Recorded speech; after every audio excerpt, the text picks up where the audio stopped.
12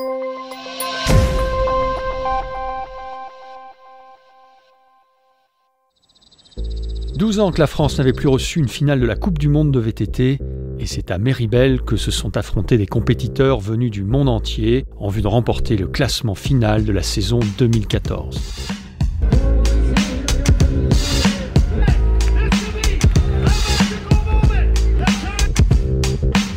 La station de Tarentaise, habituée des grands événements, a ainsi accueilli près de 40 000 spectateurs entre les 21 et 24 août 2014, venus encourager les meilleurs pilotes de descente cross-country et trial.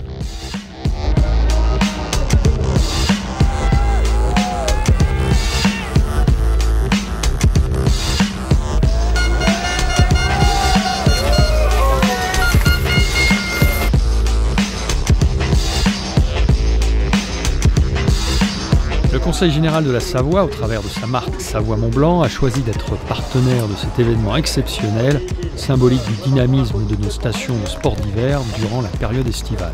Savoie-Mont-Blanc est une terre d'événements, il y a bien évidemment des projets. Dès que des organisateurs dans nos 110 stations de Savoie-Mont-Blanc proposent des événements de niveau international, dans la mesure du possible, nous essayons de les accompagner financièrement.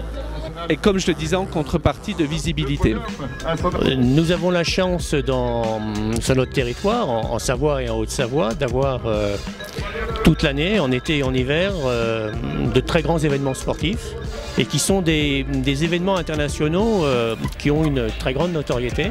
C'est pour ça que nous sommes très heureux d'être aujourd'hui à Méribel pour ces finales de la Coupe du Monde de VTT. C'est un événement absolument considérable. Et les adeptes sont de plus en plus nombreux à venir en Savoie-Mont-Blanc. C'est un secteur où on connaît une progression assez importante de la clientèle et on a vraiment maintenant des stations qui sont reconnues dans le monde entier pour la qualité de leurs infrastructures qui permettent de pratiquer cette discipline.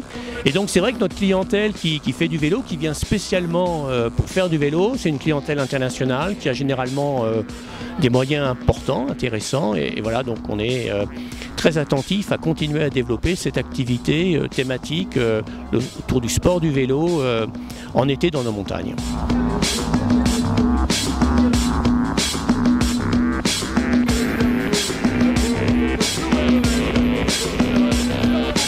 Le Français Julien Absalon, deuxième sur l'épreuve finale de cross-country derrière le Suisse Nino Schurter, a terminé premier au classement général et confirme ainsi sa domination sur la saison. Du côté des femmes, la Française Emeline Rago s'est classée deuxième de l'épreuve de descente, ce qui lui a permis de rafler la troisième place au classement général, derrière la Galloise Manon Carpenter, première, et l'Anglaise Rachel Atherton.